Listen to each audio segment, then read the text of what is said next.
Marketing Square. Bienvenue sur Marketing Square, le rendez-vous du gros marketing. Le gros, c'est un marketing qui sort des clous, qui se réinvente, qui se renouvelle. C'est aussi un mindset qui repose sur l'envie de se dépasser, de se détacher de ses opinions une bonne fois pour toutes et d'apprendre en continu. Si tu te reconnais dans cette description, que tu sois débutant ou expert, abonne-toi. Ce podcast va devenir ton meilleur allié. Je suis Caroline Mignot, grosse marketeuse et entrepreneur. Et chaque semaine, je partage sans compter des astuces concrètes, des méthodes actionnables, des idées utiles pour faire grandir ton business et rester à la pointe des nouveautés. Si cet épisode te plaît, tu peux le partager en me taguant ou lui laisser 5 étoiles sur Apple Podcasts. Bonjour à tous et bienvenue dans ce nouvel épisode de Marketing Square. Aujourd'hui, j'ai le grand bonheur de recevoir Pierre Guilbeault qui dirige l'agence et la formation Marketing Flow. Salut Pierre, comment ça va? Salut Caroline, ça va très bien et toi? Je suis ravie de te recevoir. Aujourd'hui, on va lever le mystère sur une grande nébuleuse pour les e-commerçants en particulier. Comment est-ce qu'on fait une bonne campagne d'activation? C'est quoi les étapes clés? Comment on arrive à des bons résultats? Et comme on est à l'approche des fêtes, tu m'as proposé un sujet que j'adore. C'est finalement comment réussir son activation pour les fêtes. C'est une énorme problématique pour tous les e-commerçants. Il y a des gros temps forts dans une année, il ne faut pas les louper. Et Noël, c'est souvent le plus gros temps fort. Il y a plein de gens qui disent il faut qu'on se prépare pour Noël, il faut qu'on se prépare pour Noël. Et en fait, le problème, c'est qu'ils disent ça en octobre. En fait, nous, on commence à préparer Noël même en janvier, tu vois. Oh mince, tu mets la pression. C'était ma première question. Je voulais te dire, en fait, quand est-ce c'est la question numéro 1, je pense, c'est la question à 1 000 €. C'est quand est-ce qu'il faut commencer à préparer son opération? Évidemment, il n'y a pas de réponse toute faite, mais qu'est-ce que tu peux nous donner, du coup, comme argument pour qu'on puisse trouver notre date idéale? En fait, si tu veux, ce qui est important, c'est de se dire que une année en e-commerce, comme je disais, elle est rythmée par des temps forts. Donc, il va y avoir, par exemple, ça peut être l'anniversaire d'une personne si on est dans de la personnalisation. Mais ça peut être, il va y avoir des soldes à certains moments. Il va y avoir, je sais pas, la fête des mères, la Saint-Valentin, etc. On peut, je sais pas, le printemps, l'été, l'automne. On peut jouer avec ces temps forts à chaque fois pour faire des opérations de communication ou des opérations intéressantes, du co-marketing, des partenariats pour vendre certains produits. Et en fait, en dehors de ces temps forts, ils sont là généralement pour vendre, pour convertir, parce qu'en fait, on a enfin ces fameux éléments déclencheurs tu vois, quand la plus grosse objection aujourd'hui auquel il faut répondre, c'est pourquoi est-ce que je devrais acheter maintenant? Elle est très dure, cette objection, que ça soit en offline ou en online. Et du coup, généralement, on peut y répondre avec, tu vois, il y a beaucoup de gens qui utilisent des codes promo, qui utilisent des deadlines, etc. Et en fait, là, le Noël, c'est ancré, il n'y a même pas besoin d'y répondre, c'est pour Noël. Et donc ça, c'est très, très puissant. Du coup, ce qu'il faut faire, en fait, dès le début d'année, c'est de bien mapper ces temps forts et en fait, d'utiliser les temps, on va dire, faibles pour créer de la valeur, créer de la relation avec des utilisateurs, avec des potentiels clients et essayer de nouer une relation de confiance tout au long de l'année à travers, pourquoi pas, du contenu, à travers des belles expériences ou des produits d'appel qui vont être à des prix accessibles pour que le moment où le temps fort arrive, la personne, elle soit mûre, elle ait vraiment envie de passer à l'action. Et elle a envie de passer à l'action avec nous parce qu'on aura été top of mind pendant tout au long de l'année et qu'on leur aura créé cette confiance et cette relation. Et ça, c'est ce qu'on appelle du coup dans le jargon le fameux nurturing. Donc, quand on dit il faut nurturer vos audiences, nourrir vos audiences, c'est un terme assez jargonesque, mais très vrai. C'est que finalement, aujourd'hui, la vente passe par de la confiance. J'adore cette expression détournée qui dit vente sans confiance n'est que ruine de l'âme. Je le répète tout le temps. Et en fait, ça veut dire ce que ça veut dire. C'est-à-dire que, en fait, ce que nous dit Pierre, c'est que c'est un travail de longue haleine finalement. Si vous voulez convertir vite, il faut nurturer longtemps. Du coup, Pierre, là, sur la majorité de tes clients, pour répondre un peu plus concrètement à ceux qui nous écoutent, c'est quoi la moyenne qui est observée, un bon temps de préparation pour une campagne d'activation Noël? C'est quoi? On est au minimum sur quand même un bon mois et demi, on va pas se mentir. En fait, il faut que, si tu veux, que déjà, quand on parle d'e-commerce, il y a des choses qu'il faut bien préparer à l'avance. Typiquement, le plus important, c'est ton parcours d'achat. C'est-à-dire que la personne, elle arrive sur ton site, elle arrive sur ta page d'accueil, puis ta page boutique, puis ta page produit, puis ta page panier, puis ta page de paiement, puis ta page confirmation d'achat. Et donc là, toutes ces pages-là, à chaque fois, il se passe une expérience dessus. Il faut que ça soit optimisé aux petits oignons. Et généralement, ce qui se passe, c'est « Ah mince, mon taux de conversion, finalement, il n'est pas si dingue, il faut que je l'améliore, etc. » Ça, c'est un travail depuis day one qu'il faut améliorer au fur et à mesure. Donc, nous, quand on bosse avec des e-commerce, c'est la première chose qu'on fait, c'est d'utiliser des outils comme Hotjar, par exemple, qui permettent de voir le parcours utilisateur en vidéo, d'analyser des heatmaps, de recueillir des feedbacks. On utilise des outils comme Zuko aussi, Zedukao, qui permettent de regarder en fait ce qui se passe sur le formulaire de checkout, de paiement, et de voir s'il y a des gens qui dropent à un certain endroit, pour essayer de comprendre en fait qu'est-ce qui se passe sur mon parcours d'achat et comment est-ce que je fais pour améliorer le pourcentage de conversion entre chaque étape. Donc ça peut se regarder aussi avec un outil comme Google Analytics. Mais l'idée, ça va être de pas commencer par la homepage puis la page boutique, mais ça va être de commencer à l'envers. C'est-à-dire qu'on commence d'abord par la page de paiement et on essaie de comprendre, il y a des gens qui sont allés jusqu'ici et ils sont partis. Pourquoi est-ce qu'ils sont partis? Qu'est-ce qui se passe? Comment est-ce qu'on peut améliorer l'expérience sur cette page pour s'assurer que s'il y a 100 personnes qui arrivent dessus, peut-être il y en a 50, 70, 80 qui passent à l'étape d'après, qui est l'achat. Et puis, une fois qu'on a réussi à craquer ça, on va à la page d'avant, la page d'information, etc., etc. Donc ça, c'est vraiment un travail qui est hyper important de faire en continu. Et en fait, c'est même pas une question de, plusieurs mois avant. Donc, une fois que tu as ça, quand on parle aussi de la création d'une audience qui va avoir confiance, etc., ça va être quand on va driver du trafic, que ce soit avec des ads, des réseaux sociaux, etc., pendant l'année, mais même 2, 3, 4 mois avant, de s'assurer OK, c'est pas forcément le bon timing. Une personne qui arrive en septembre ou en octobre sur son site, encore une fois, on n'a pas le déclencheur. Pourquoi maintenant? Il n'y a pas Noël, c'est pas forcément l'anniversaire ou autre, pas forcément le budget ni le temps sur le moment. Et donc, ça va être de créer un lead magnet, qui va vraiment apporter de la valeur. Comment est-ce qu'on fait pour avoir un lead magnet qui apporte de la valeur? On essaie de répondre au job to be done. Et ça, c'est un truc qui est hyper dur à trouver en vrai. On croit que c'est facile, oui, d'accord. Si on demande à des parents, parce que si on prend l'exemple des minimums, donc des jouets en plastique recyclé made in France, si on demande aux parents, c'est quoi, à votre avis, le job to be done, quel objectif répond la startup Les Mini-Mondes? Ils vont dire, en fait, les Mini-Mondes, donc pour que tout le monde capte bien, c'est la famille du chemin qui part parcourir le monde avec son van. Donc c'est un van en plastique recyclé. Et puis il y a des petits carnets de voyage qu'on envoie tous les mois. Et si on demande à des parents, ils vont dire, ça permet d'ouvrir l'esprit de mes enfants, de leur faire découvrir le monde, etc. Faux, ça c'est du déclaratif.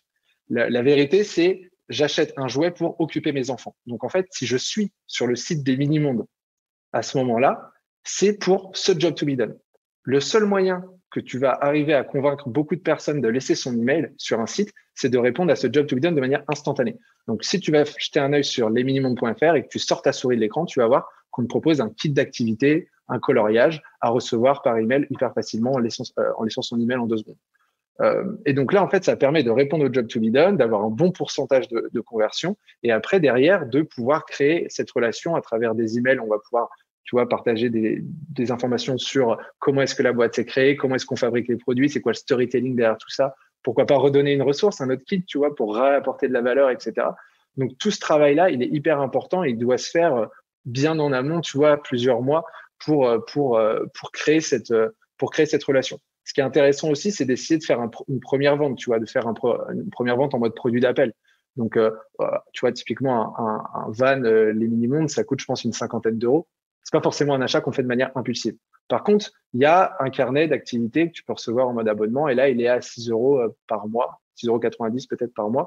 Et donc ça, c'est quelque chose que tu peux plus facilement acheter pour tester. Et donc là, en fait, tu vas pouvoir soit vendre directement ton carnet, soit donner un carnet d'activités, un petit kit d'activités gratuit. Via le kit d'activités gratuit, quand tu vas envoyer des emails, tu vas potentiellement pouvoir vendre le carnet ensuite. Pour préparer la personne, lui donner toutes les informations nécessaires au fur et à mesure, plutôt que d'envoyer un méga email de 2000 mots, plutôt de segmenter l'information pour la distribuer de manière récurrente pour qu'en fait, le jour J, à partir du 15, 20 novembre, etc., quand ça commence à vraiment aller fort sur les ventes, que la personne, ça soit une évidence que en fait, tu es sur la liste du Père Noël, puisqu'en fait, elle a déjà fait son choix que tu serais au pied du sapin. Et du coup, en fait, si tu attends le dernier moment de juste balancer un code promo, c'est trop tard, en fait. Il y a déjà des gens qui ont pris la place. Donc, pour ceux qui nous écoutent, vous avez compris, si vous pensiez préparer votre opération de Noël 1 mois avant, vous avez déjà 11 mois de retard minimum. Merci Pierre, tu nous as bien tous déprimés. On va passer au case study. Non, mais plus sérieusement, hyper intéressant ce que tu dis. J'ai une approche un peu plus court-termiste que ça, parce que faut quand même mettre un petit disclaimer pour ceux qui nous écoutent. On n'est pas obligé d'avoir fait une première vente avant, mais c'est toujours plus facile de convertir un client qui a déjà acheté. Et toi, ta bête noire, c'est les coûts d'acquisition élevés. Du coup, Pierre, il nous donne des super conseils de grosses. Et c'est vrai qu'un conseil élémentaire, c'est voilà, la campagne de Noël Noël, ça se prépare donc toute l'année et toute l'année, c'est important de bien regarder votre parcours client. Du coup, Pierre, tu nous as préparé un petit case study pour aujourd'hui et on va parler de l'excellente campagne que vous avez fait justement pour cette marque, les Mini-Mondes, à l'occasion de Noël dernier. Est-ce que tu peux nous raconter un peu, peut-être dans un premier temps, est-ce que tu peux nous faire le sommaire des 3 grandes étapes élémentaires d'une activation et on rentrera dans le détail après? Carrément, avec plaisir. Écoute, comme je disais un tout petit peu plus tôt, on a une première étape qui est de s'assurer qu'on a un parcours de utilisateur et donc un tunnel de conversion qui soit hyper optimisé. Donc la première étape, c'est cette base saine qu'il faut arriver à optimiser. Ensuite, on a une deuxième partie qui va être toute la partie emailing, newsletter, nurturing, donc ces échanges, cette conversation qu'on va avoir avec l'audience pour apporter de la valeur, éduquer, divertir, etc. Et puis après, il y a tout l'aspect, bien sûr, ads, parce qu'une fois qu'on a un bas du funnel qui est bien optimisé, eh ben, on peut ramener du trafic dedans, qualifié. Et donc là, il y a toute la partie où on va générer beaucoup de trafic sur le site pour convertir. J'adore ce que tu dis parce que tu sais que j'entends beaucoup et notamment parfois de la part d'agences, malheureusement. La publicité vient en tout premier. Donc du coup, qu'est-ce qu'on fait pour Noël? Ah, des campagnes d'ads. Et en fait, moi, j'ai une approche complètement similaire à la tienne. C'est-à-dire que je dis toujours, la publicité, c'est l'amplificateur, c'est pas le moteur de votre campagne. Et du coup, je trouve ça vachement bien que ça vienne en dernier. Je suis prête pour l'étape 1. Où est-ce que tu nous emmènes? Écoute, moi, je t'emmène directement dans Google Analytics où je vais m'assurer qu'on a, tu vois, les différentes étapes dans la partie e-commerce, conversion. On a le funnel et on commence à comprendre ce qui se passe, combien il y a de personnes qui vont sur la homepage, puis sur la page boutique, puis sur, par exemple, une page produit qui pourrait être vraiment importante pour nous, puis sur la page panier, etc., etc. On essaie de comprendre à chaque fois où est-ce qu'il y a un gros drop. Est-ce qu'il y a vraiment un moment où on perd peut-être, je sais pas, 80% des gens, 90% des gens pour avoir un premier regard? Moi, ce que j'aime dire par rapport à l'analyse de données, certes, on peut avoir des benchmarks à côté et de se dire, si je fais pas, je sais pas, 3% de conversion à e-commerce, ça va pas du tout, il faut améliorer ci, ça. Oui, on peut se dire ça, mais en fait, ce qui est important par rapport à la donnée, c'est de la regarder de manière relative. C'est-à-dire qu'il faut pas la regarder un jour J, il faut la regarder une semaine plus tard, une fois qu'on a mis en place des actions. Donc, en fait, là, vous allez avoir votre funnel, vous le regardez. Et puis, une fois que vous avez ça en tête, vous pouvez installer Hotjar et commencer à regarder ce qui se passe sur le site. Quand les gens ils s'arrivent, par exemple, sur Hotjar, on peut mettre la petite page Exit. C'est l'endroit où vous allez pouvoir dire, je veux regarder uniquement les parcours des utilisateurs qui se barrent du site au niveau de cette page-là. Et donc là, vous allez mettre la page de paiement. Et vous allez commencer à regarder directement les parcours des gens qui arrivent sur cette page. Je recommande Clarity que j'utilise et qui est gratuit. Donc peut-être regardez les 2 outils, choisissez celui sur lequel vous êtes le plus à l'aise et puis restez-y. Je mettrai tout ça dans notre petite partie ressources dans l'épisode. Trop cool. Écoute, du coup, tu peux faire ça. Et en fait, ce qui est important à ce moment-là, c'est d'ouvrir un spreadsheet. Tu vois, tu as plusieurs colonnes et tu vas dire, OK, donc là, je regarde les personnes qui arrivent sur cette page-là et tu vas noter tu vas faire des commentaires, des constats que tu fais. L'idée, c'est pas de changer un truc dès que tu vois une personne qui fait quelque chose de mal. L'idée, c'est plutôt de découvrir des patterns en mode, OK, là, ça fait plusieurs fois. Et alors, du coup, quand tu es sur un e-commerce, tu regardes pratiquement tout en mobile parce que 80% du trafic est sur mobile. Donc, tu regardes que des recordings en mobile. Et tu vas regarder, du coup, tu vas te noter, OK, là, il y a eu ça, peut-être que là, il n'a pas compris, etc. Et en fait, quand tu vois que ça se reproduit un peu de temps en temps, ça renforce ton hypothèse. Et du coup, tu vas pouvoir mettre en face des recommandations d'optimisation. En mode, je pense que ça pourrait être pas mal de changer le copywriting d'ici pour ça. Je pense que ça pourrait être pas mal, tu vois, d'ajouter ces éléments de réassurance. Je pense qu'on devrait supprimer ce fil de là parce qu'en fait, les gens, ils galèrent dessus ou alors c'est peut-être en trop, etc., etc. Et du coup, après, tu vas faire des tests, tu vas les mettre en place et derrière, tu vas regarder plusieurs jours / une semaine après l'impact sur ton taux de conversion parce que là, tout ce qui t'intéresse, c'est le taux de conversion à ce moment-là de l'activation. Hyper intéressant. Donc, tu fais quand même une partie un peu manuelle. Tu nous dis, tu ouvres un spreadsheet Excel et tu observes les usages. Une question qui me vient tout de suite. Moi, je fais partie des gens qui changent d'avis et qui sont souvent de l'avis de la dernière personne qui a parlé. J'adore cette expression, mais c'est très vrai. Et du coup, tu sais, je suis le genre de personne où à chaque fois qu'on me donne un retour, je suis là, OK, on arrive, on change tout. Mon CTO, il en peut plus. à partir de quand est-ce que tu considères qu'un retour est préoccupant? Je pense que ça dépend vraiment déjà, tout dépend si c'est un retour qualitatif, par exemple, que tu peux avoir en haute voix et tout, mais ça dépend vraiment de est-ce que cette personne, elle est vraiment dans mon cœur de cible à 100%, et est-ce que c'est une personne aussi qui va être intéressante pour mon business à l'avenir. C'est-à-dire je vais avoir une bonne lifetime value avec elle, et dans ce cas-là, son avis va compter. Mais encore une fois, un avis, c'est pas pour autant que je vais reprioriser toute ma roadmap, etc. Je vais me le noter. Et si ça revient et si c'est pertinent par rapport à moi, la vision que je vais amener de la boîte, et ben là, je vais le prendre en compte. Mais du coup, ça va vraiment être un mix entre ces deux éléments. Ok, hyper clair, merci. Dans l'optimisation du taux de conversion. Donc, c'est vraiment un travail de limite. Tu vas passer une demi-heure à une heure tous les matins sur Hotjar. Et ça, c'est un truc que tu pourrais faire, tu vois, que les e-commerçants pourraient faire assez souvent, mais qu'ils oublient de faire.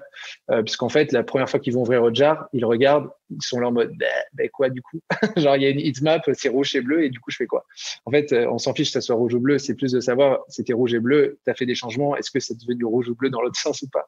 Donc, c'est vraiment de manière relative qu'il faut voir les choses. Donc, du coup, tu as vraiment cette KPI, cette North Star du mon taux de conversion, mon taux de conversion. Donc, bien sûr, il y a toute l'optimisation technique aussi de s'assurer que tu as le site le plus rapide de la Terre. Donc, ça, c'est le premier gros pilier. Ensuite, tu as le deuxième qui est, OK, il y a plein de gens qui sont pas prêts à acheter tout de suite. Du coup, qu'est-ce qu'on en fait de ces gens-là? On essaye de quand même les convaincre plus tard en apportant de la valeur. Donc, c'est à ce moment-là qu'on va essayer de créer une ressource gratuite qu'on appelle un lead magnet qui va apporter de la valeur à la personne. Donc là, typiquement, avec les mini-mondes, on a réfléchi à ce fameux job to be done, occuper les enfants. Je viens pour trouver une activité, un jeu qui va faire que mon gosse, pendant 2 heures, il va être tranquille dans un coin. Je dis de manière péjorative parce que je veux vraiment caricaturer par rapport au fait que c'est tellement l'opposé du déclaratif et qu'il faut jamais écouter ce que disent les gens dans ces cas-là. Il faut lire entre les lignes. Et donc, du coup, on met ce kit d'activité, on le met en exit pop-up sur mobile, tu vois, sur desktop. Et on teste, on A/B teste. Encore une fois, nous, pour ça, on utilise Klaviyo, qui est un outil d'emailing et de CRM et d'automation pour e-commerce, qui permet aussi de faire de l'exit pop-up. Et donc là, on va tester. Pierre, excuse-moi de t'interrompre. Quand tu dis exit pop-up, du coup, on est bien d'accord que c'est le moment où l'utilisateur va pour quitter le site. On lui envoie une petite pop-up, une petite notification qui dit « Mais regarde, c'est incroyable cahier de coloriage. Pourquoi tu resterais pas un peu plus et tu donnerais pas ton email tant qu'on y est ?» Exactement. C'est exactement ça. Et du coup, en fait, aujourd'hui, on a trop de l'image négative des pop-up parce qu'en fait, c'est généralement sur e-commerce aujourd'hui, ça va être un code promo. Et en vrai, ça marche un code promo, tu vois. Mais c'est juste que moi, je suis pas du tout fan des codes promo parce que quand la personne achète avec un code promo pour la première fois, tu crées une relation transactionnelle. Alors que moi, ce que j'aime, c'est à travers du contenu, créer une relation émotionnelle, tu vois, de confiance avec la personne et ça change tout sur la rétention et la lifetime value. Exactement, et on va pas se mentir, c'est pas du tout non plus la cible des belles marques à impact que tu accompagnes, parce que pour le coup, toutes ces marques qui finalement margent peu, qui sont des boîtes à impact en général, elles rognent sur leurs dépenses marketing. C'est des boîtes qui ont des approches en général pas promotionnelles. Puis aussi pour l'utilisateur, c'est toujours un peu cheap finalement de faire naître le sentiment d'urgence. 56 personnes sont en train de regarder cette annonce. Voilà un code promo. Tu n'as pas acheté les codes promos sont de plus en plus agressifs. C'est un peu des approches poussives en marketing qui vont pas sur toutes les cibles. Ouais, du coup, en fait, l'idée, c'est de créer du coup cette pop-up. Donc, elle va apparaître à partir du moment où toi, sur ordinateur, tu vas sortir ta souris de l'écran. Donc, en fait, on part du principe que finalement, tu pars sans passer à l'action, sans acheter. Ce qui est intéressant dans des outils comme Klaviyo, mais la plupart des outils le permettent aussi, c'est que tu peux choisir à quel moment est-ce qu'elle se déclenche et où. Donc, typiquement, tu vas pas la déclencher sur la page de confirmation d'achat. Tu vas aussi éviter de la déclencher sur une page de type page de paiement, panier et tout, puisque la personne est dans un processus d'achat, sa souris pourrait riper, etc. Donc, tu veux pas la casser dans son flow.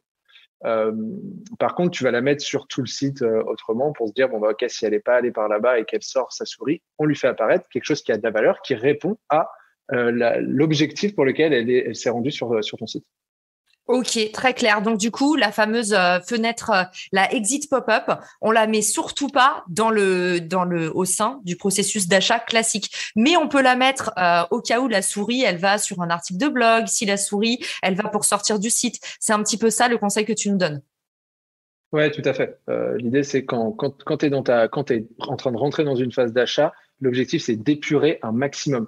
je vous conseille d'aller voir même des Amazon qui sont quand même très costauds niveau e-commerce, on ne va pas dire le contraire. Je pense qu'Amazon, quand tu rentres dans le flow d'achat, limite, tu n'as même plus de header ou de footer, tu vois. C'est-à-dire que tu n'as plus de porte de sortie, c'est épuré. Tout ce qu'on veut, c'est que tu es rentré dedans, tu es dans un tunnel, c'est le tunnel d'achat, à la fin, tu mets ta carte. Ça fait peur, Pierre. Mais grave, mais c'est comme ça qu'ils ont. Bon, après, eux, ils font des choses qui sont dégueulasses, tu vois, en termes de dark pattern. Je pense que tout le monde l'a vécu. Je pense qu'il y a une personne sur deux, limite en France, qui a un compte Amazon Prime sans le savoir, parce qu'en gros, ils n'ont pas bien cliqué. Et donc ça, c'est vraiment des trucs que, typiquement chez Marketing Flow, on fera jamais. Toute notre approche, elle est très éthique dans tout ce qu'on fait. Donc jamais des gros codes promo, jamais de dark pattern. Ça nous débecte un peu. Mais bref, du coup, on est dans l'apport de valeur. On n'est pas dans le code promo, on est dans on va t'aider à atteindre ton objectif. Là, on parle de jouets, donc on est sur un kit d'activité, mais tu pourrais, dans n'importe quel secteur d'activité, en faisant des interviews avec tes clients, tes prospects, tu pourrais arriver à trouver ton propre job to be done. Et du coup, la personne, directement, tu vas créer une séquence email automatisée où elle va recevoir cette ressource dans la foulée. Et derrière, tu peux lui dire, tiens, j'aimerais bien te faire découvrir, tu vois, notre marque, ce qu'on fait et tout, et même lui annoncer le fait que tu vas lui envoyer quelques emails dans les prochains jours. Et donc, c'est à ce moment-là que tu peux lui raconter peut-être l'histoire derrière la création de ta marque, lui partager ton processus de fabrication, peut-être lui redonner une ressource qui s'inscrit dans ce fameux job to be done. Et bien sûr, de temps en temps, en mettant en avant un produit qui va être pertinent par rapport à potentiellement ce qu'elle a fait sur le site ou son intérêt, quoi, dans l'objectif de faire ta première vente pendant cette séquence de bienvenue. Et donc ça, c'est un truc qui est hyper important à mettre en place. Donc ça, c'est la partie automatisée. En fait, ce qui est hyper cool avec des outils comme Klaviyo, c'est que tu vas vraiment essayer de mettre en place plein de séquences qui vont être automatisées basées sur le comportement des clients. Donc là, on a la séquence de bienvenue. Bien sûr, tu as la séquence panier abandonné. Donc la personne va sur le panier, elle laisse son email, elle abandonne, elle quitte le site. Tu vas pouvoir lui envoyer une séquence. Et donc là, c'est pareil. Encore une fois, il y a des gens qui vont dire les paniers abandonnés, c'est horrible. Pourquoi? Parce qu'ils ont vécu des trucs d'e-commerce en mode moins 20%, J-2, machin. Jamais on ne fera ça chez Marketing Flow et jamais on ne recommence ça dans les formations. Bon, nous, ce qu'on dit, c'est simplement de rappeler les bénéfices de ton offre, d'expliquer pourquoi est-ce que c'est cool d'acheter. Tu vois, par exemple, je me rappelle d'un email que j'avais fait pour les mini-mondes, c'était pourquoi choisir les mini-mondes à Noël. Et du coup, j'avais fait un tableau, les mini-mondes, le jouet made in China, tu vois, et j'avais fait plein de critères avec ça, c'est nous, c'est comme ça, eux, c'est comme ça et tout. C'était un tableau qui était absolument pas objectif, mais à la fin, je disais, ce tableau est pas objectif du tout, et je rigolais, je mettais de l'humour. Ouais. Et c'était en mode, voilà, l'idée, c'est juste de vous montrer, en tout cas, nous, dans la colonne les mini-mondes, tout ce qu'on a mis, c'est objectif et on espère que ça vous donnera envie de faire partie de l'aventure. Ouais, et ça, c'est le vrai bon hack pour convertir. En fait, c'est le vrai avantage distinctif. C'est quand tu arrives justement à vraiment parler aux gens, on a l'impression que c'est un humain en face. En fait, ça change toute ta com et c'est là où tu fais le vrai bon email, celui qui convertit. Carrément, tu vois, tous les emails ont été co-construits avec les fondateurs et du coup, c'est eux qui signent. C'est soit l'un, soit l'autre qui prend la parole par email. C'est aussi leur touche, leur ton et ça fait carrément la différence, c'est clair. Et après, tu peux même avoir, tu vois, des séquences par commande. Donc, tout dépend de ton business. Encore une fois, si imaginons que tu as un business récurrent, par exemple, l'achat de fringues de seconde main, en fait, tu vas sûrement acheter plusieurs fois dans l'année. Et donc là, tu peux créer des séquences qui vont automatiser, qui vont démarrer à chaque fois qu'une commande se termine. Et plutôt que d'avoir une séquence post-achat unique, tu vas dire, si la personne, c'est sa troisième commande, il va y avoir une nouvelle séquence post-achat qui va dérouler. Parce que, en fait, tu vas pas envoyer la même chose à quelqu'un qui a déjà acheté 2 fois chez toi, 3 fois chez toi, plutôt que c'est la première fois. Donc, tu as toute cette machine automatisée à mettre en place et à s'assurer de ne pas spammer. C'est-à-dire que si la personne elle se désabonne d'une automatisation, elle se désabonne de partout. Il faut faire attention à ça. Il faut qu'elle ait coché le côté, tu vois, RGPD. Il faut bien lui avoir mentionné le fait qu'elle allait recevoir des emails, etc. C'est hyper important. Et puis après, il y a le côté newsletter. C'est-à-dire que si la personne, tu vois, elle a dit qu'elle voulait bien recevoir des emails, là, il va falloir la travailler. Et en fait, dès tu vois, entre le 1er et le 10 novembre, en fait, il faut commencer à envoyer des emails pour préparer Noël, pour montrer, tu vois, quels vont être les différents produits qui vont être phares à Noël, peut-être expliquer comment tu les as créés, pourquoi, etc., faire du storytelling, apporter de la valeur. Donc, tu vois, tu peux envoyer peut-être 1-2 emails par semaine, ça dépend tu vois, de ton business et de ton rythme et tout, mais vraiment de préparer, réchauffer à fond ton audience. Et une fois que tu as fait ça, quand tu arrives vers tu vois, 20-30, et donc là, ça revient avec le côté activation de la première étape, tu peux, si tu as envie d'être commerçant, faire un petit code promo ou alors une offre spéciale. L'idée, c'est pas du tout d'être dans du moins 70%, hein, nous, on recommande pas du tout. Il n'en restera plus, enfin bref. L'enfer. Non, mais tu vois, les mini-mondes avaient proposé l'année dernière 10 euros des 60 euros d'achat, 10 euros de un code, tu vois, c'est pas excessif. Et du coup, ce code, on l'avait mis dans une bannière en haut du site pour le rappeler. On l'avait mis sur chaque page produit, on l'avait mis sur le panier, on l'avait mis dans les emails. Et du coup, en fait, tu as aussi cette importance en marketing dans tous les domaines, mais d'autant plus en e-commerce, d'avoir cette cohérence dans le message sur tout le parcours d'achat. C'est-à-dire que si tu vois des éléments sur ton email, c'est cool de réassurance, par exemple, c'est cool de les revoir sur ton panier, sur ton page de paiement, pour être assuré que tout ce que tu as lu et en gros les termes où tu t'es décidé, ils sont toujours présents au moment où tu mets ta carte bancaire. Un truc canon que moi j'utilisais beaucoup en e-commerce parce que quand je travaillais aux États-Unis, on avait le problème, les promotions, elles sont hyper agressives et du coup tu peux pas tellement rentrer en compétition avec des grands groupes qui font des nettoyages massifs. Pour pas atteindre mes marges, ce que je faisais, c'est que j'utilisais le partenariat. Et en fait, je faisais des partenariats avec des marques. Nous, on t'offre de la visibilité sur ton produit et toi, tu nous offres de l'échantillonnage. En fait, ce que je faisais, c'est campagne Thanksgiving, Cyber Monday, tout ça. J'allais voir tout un tas de partenaires et en fait, je leur proposais. Donc, je décotais pas mon produit. Je ne faisais pas de discount, mais par contre, j'augmentais la valeur perçue. J'augmentais la valeur perçue avec des partenaires qui m'offraient gratuitement du coup, pas des échantillons. En général, c'était un full produit. Mais du coup, ça me permettait de faire une campagne de com et je poussais avec de l'ads. Donc, moi, pour mes partenaires, je leur vendais un espèce de média kit en leur disant, moi, je vais mettre, je sais pas, 12 000 euros d'ads pendant 3 semaines. Donc, en fait, ça vous fait une belle visibilité. Ça va précipiter l'adoption sur votre produit à vous. Et en échange, vous me filez du produit. Et en général, les marques adorent ce genre de combo, surtout dans des périodes comme ça, parce que tu as toujours un stock en trop, des choses comme ça. Donc ça, c'est vraiment quelque chose que je recommande pour ceux qui nous écoutent, qui se disent, ouais, voilà, des marques à impact, par exemple, qui n'ont pas envie, soit pour des questions de branding, de décoter leur marque et de faire du discount, soit qui peuvent pas se le permettre à cause de petites marges. Allez voir des partenaires et regardez ensemble ce que vous pouvez faire. Carrément, c'est une super initiative et tu vois, je sais que les mini-mondes, c'était l'équipe fondatrice qui bossait pas mal à l'époque sur les réseaux sociaux et tout. Ils faisaient énormément de jeux concours à l'époque sur Instagram, tu vois, en mode on met deux produits ensemble, tu vois, le fameux jeu concours, tu t'abonnes, je m'abonne, etc. Et ça a permis aussi de pas mal faire grossir l'audience et de continuer à activer l'audience et à les animer pendant les périodes de fête, quoi. Donc, toujours hyper intéressant à mettre en place. Donc, tu vois, tu as tout ça. Donc, tu as cette fameuse newsletter qui va pas mal déclencher l'achat. Faut savoir aussi que généralement, tout dépend si tu fais du B2C et du B2B, hein, mais en e-commerce, en B2C en tout cas, ça va être souvent pendant le week-end que les gens vont acheter. Ils vont regarder, s'informer pendant la semaine, hein, limite quand ils sont au bureau. Mais c'est au moment où en fait, tu vas faire souvent des gros week-ends. Donc, bien s'assurer aussi que ton site, il bug pas, il n'ait pas de problème et tout. Aujourd'hui, tu as des outils qui peuvent t'alerter. Tu vois, imaginons que toi, tu fais un nombre de commandes toutes les X minutes ou j'en sais rien, toutes les X heures. Si c'est pas le cas, tu reçois une notif et hop, tu retestes directement, toi, avec ta carte bancaire, ton parcours d'achat pour éviter pour s'assurer que ça bug pas, quoi. C'est canon, ça, Pierre. Tu peux donner les outils? Qu'est-ce qui permet comment on peut paramétrer des alertes comme ça? Typiquement, Zuko, zuko.io, c'est un outil qu'on utilise qui permet ça. Après, je pense que tout dépend si vous bossez avec tu vois, un CTO, des devs, et si c'est sur, je sais pas, WooCommerce, Shopify et tout, il y a sûrement moyen d'avoir des plugins assez faciles à mettre en place. Ouais, j'avoue que, alors, Shopify, moi, ça commence à remonter, mais quand je faisais du e-commerce il y a 4 ans, j'étais sur Shopify. Quand je te dis j'étais sur Shopify, j'étais dans Shopify. Moi, c'était mon obsession. J'y passais beaucoup, beaucoup de temps et j'ai jamais trouvé, en tout cas, de solution. En tout cas, à l'époque, ça se faisait pas. Avoir un détecteur automatique d'alerte qui remarque que tu fais beaucoup moins de ventes ou qu'il y a peut-être une anomalie, c'est clair, c'est la vie, quoi. Bon, désolé, je t'ai coupé encore, mais du coup, on retient et je le mettrai aussi dans les ressources parce que ça, petite pépite, Pierre. Ouais, franchement, c'est hyper important. Et puis, il y a aussi, tu vois, quand je disais que c'est important de bosser dès janvier ton Noël, en fait, il y a un moment où tu vas devoir arrêter de faire des optimisations de ton site. Genre, je sais pas, à partir du 15 novembre, par exemple, t'as pas le choix, quoi. Tu peux pas faire des gros changements parce qu'en fait, si ça bug, tu perds un chiffre d'affaires à l'heure qui est juste insane. Donc, il y a un moment où juste que tu te mettes en roue libre et que tu déroules ton plan de com, mais ton parcours d'achat, tu peux plus le toucher, quoi. Parce que à part réparer un bug, bien sûr, mais tu peux pas tenter des trucs un peu trop optimisés. Et puis après, du coup, tu as l'aspect, bien sûr, tout le trafic qu'il va falloir ramener.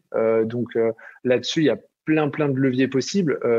Tu vois, il y avait on a fait un peu d'influence, il y avait les réseaux sociaux, etc. son expertise de temps en temps. Et tu peux pas, genre, d'un coup, te dire, OK, on va tripler d'un coup là, le budget pendant 2 semaines à Noël. Parce qu'en fait, ça va défoncer ton algorithme, ça va défoncer tout ce que tu as créé depuis le début. Donc, en fait, il faut que tu fasses monter tes enchères et ton budget de dépenses journalier au fur et à mesure. Et du coup, que tu arrives toujours à trouver un plateau. Ce qui est hyper important dans tout le processus que je partage depuis le début, c'est la documentation. C'est-à-dire que, encore une fois, on dit, pour prendre des actions et mettre en place des optimisations, il faut d'abord avoir mesuré, puis analysé. Et en fait, si on ne documente pas tous ces choix-là, donc tu vois, de dire à cette date-là, j'ai mis ça en place, à cette date-là, j'ai mis ça en place, à cette date-là, j'ai compris ça, etc. En fait, on est incapable de construire une base saine de croissance pour se dire, mais en fait, tous les choix qu'on a fait, on les a fait parce qu'il y avait des raisons. Et du coup, en fait, sinon, 3 semaines plus tard, justement, tu as un utilisateur qui vient te voir et te dit, j'aime pas ça, feedback, machin. Et toi, tu peux lui dire, OK, j'entends. Mais en fait, je m'en fiche parce que moi, je sais que ça marche mieux comme ça. Et du coup, si tu prends pas le temps de bien documenter ce que tu fais, t'as pas vraiment, au bout d'un moment, tu te perds dans tout ce que tu fais et tu sais plus ce qui a marché, ce qui a pas marché. Ça performe de ouf, coût d'acquisition faible, etc. Sauf qu'en fait, à un moment, ça s'épuise et puis il y a de la fatigue. On fait aussi, on essaie d'avoir une approche éthique. On n'a absolument pas envie de bombarder les gens, de spammer de toujours la même pub. Puis même, au bout d'un moment, ils n'ont pas envie de cliquer, ils n'ont pas envie d'acheter. En fait, au bout de 2-3 fois, on arrête, quoi. C'est bon. On va pas continuer à 7, 8, 9, 10 fois. C'est infâme. En fait, on ne fait pas ce qu'on n'aimerait pas qu'on nous fasse, tout simplement. C'est clair. Et puis, tu l'as très bien dit, il y a une vraie difficulté de scaler, c'est-à-dire que vous allez voir que vous faites des campagnes qui marchent et en fait, vous arrivez toujours au seuil où ça fonctionne plus. Je suis obligée d'inviter Mégane pour qu'on fasse un volet 2 sur créer sa campagne Facebook Ads pour Noël. C'est une question qui revient souvent et en plus, la publicité, ça coûte beaucoup d'argent dans une période où il y a pas mal d'inconnus. Pour tous les e-commerçants qui se lancent, on va faire un nouvel épisode avec Mégane. Il est trop fort, ce Pierre. Voilà, il m'a fait de l'upsell. En fait, genre, vous prenez Pierre, il y a Mégane qui arrive. C'est comme ça que ça fonctionne chez Marketing Flow. Pierre, est-ce qu'on a couvert tous les sujets pour aujourd'hui? Est-ce que tu as l'esprit léger? Est-ce que tu as envoyé tout ce que tu voulais envoyer? Ou il y a quelque chose qu'on a oublié de mentionner? On a donné les grandes lignes, donc je pense que c'est good. Si je pouvais juste te dire un truc, c'est hyper important de mettre à un moment tout votre... Il peut y avoir quelqu'un qui s'occupe du marketing, quelqu'un qui s'occupe du site, quelqu'un qui s'occupe du machin. Mettez le poids du corps sur le parcours d'achat tous ensemble et essayez de créer une expérience qui soit cohérente de A à Z, des ads jusqu'au moment où la personne va recevoir des emails, va acheter, etc. Parce que c'est souvent ce qui peine. En fait, on est pris dans notre quotidien et on finit par travailler en silo. Et en fait, on se rend pas compte qu'il y a des bugs, qu'il y a des choses qui ne sont pas cohérents entre le message qu'on envoie à la personne qui découvre à froid et la personne qu'on upsell plus tard, etc. Donc, d'essayer de plutôt regrouper ses forces et faire une action bien, puis après d'en faire d'autres, plutôt que d'essayer de faire plein d'expérimentations dans tous les sens, chacun de son côté. C'est voué à l'échec, en fait. Top. Hyper bon rappel pour finir l'épisode. Donc, effectivement, le parcours d'achat, du coup, c'est le squelette de votre campagne. Ça s'appelle activation, mais on n'est pas sur des enjeux de communication. On travaille vraiment le produit et puis on travaille le structurel. Merci beaucoup, Pierre, pour tout ce que tu nous as partagé. Franchement, cet épisode, il est méga dense. Je sais pas comment je vais faire le montage parce que c'était vraiment dingue et on sent que tu maîtrises parfaitement ton sujet. Donc, merci beaucoup. Où est-ce qu'on peut t'envoyer des mots d'amour et des mots de remerciement pour tous ceux qui vont avoir appris un max pendant l'épisode et qui peut-être voudront aussi te poser d'autres questions? Écoute, sur LinkedIn, je réponds à tous les messages, je suis présent. Et puis après, s'il y a des gens qui veulent aller jeter un œil sur marketingflow.fr, on a des newsletters qui sont gratuites, qui permettent de se former au marketing au growth. Donc, ils peuvent aller jeter un œil aussi. Et puis, ils peuvent aussi retrouver, bien sûr, l'étude de cas des minimums pour revoir ce que j'ai pu mentionner, peut-être dans le détail, avec des datas, des visuels, etc. Ça sera peut-être plus parlant encore. Évidemment, moi je mettrai tout ça dans la liste de ressources qui va ressembler du coup, je pense à la pierre de Rosette. Va y avoir beaucoup de lignes. En tout cas, ça valait le coup. Merci beaucoup Pierre. On invite Mégane pour le prochain épisode. C'est acté. Merci à tous et bonne journée, soirée. À bientôt. Ciao. Si t'as écouté jusqu'ici, c'est certainement que cet épisode t'a plu. Ce podcast est rendu possible par Richmaker, le Tinder du B2B comme on l'appelle. C'est une plateforme que j'ai lancée et qui permet d'identifier des partenaires compatibles en fonction de ton business. En gros, dis-moi quels sont tes objectifs marketing et je te dirai qui va t'aider à les dépasser au sein de ton écosystème. Pourquoi aller chercher ses clients un par un quand on peut placer sa croissance en pilote automatique? Plus d'excuses, passe à l'action et à très vite sur Marketing Square, le podcast du gros marketing. Marketing Square.